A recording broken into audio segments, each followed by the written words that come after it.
Open up your Bible to Genesis. We're going over chapter 14. If you haven't read that yet, pause here, read first, and then come back and we can take notes. Okay, so this chapter is actually the first recorded war in the Bible, which is kind of wild. There's a group of kings fighting against another group, and in the middle of that, Lot, who we saw in the last chapter, gets captured.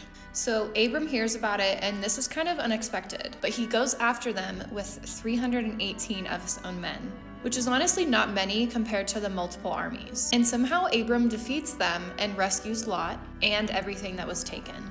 Then on the way back, Abram meets this really interesting figure, Melchizedek, if I said that right, who is both a king and a priest. And Abram gives him a tenth of everything, which is actually the first time we see tithing in the Bible as well.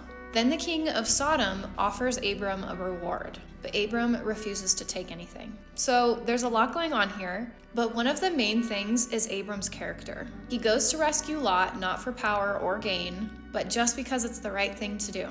And after this big victory, he doesn't take the credit. Instead, he honors God and gives a tenth to Melchizedek.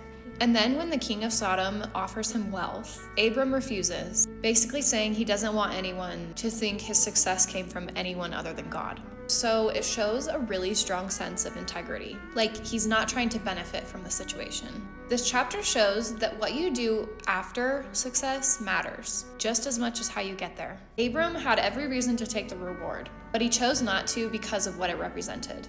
It also shows the importance of giving credit to God instead of trying to build your own image. And honestly, Melchizedek is interesting too.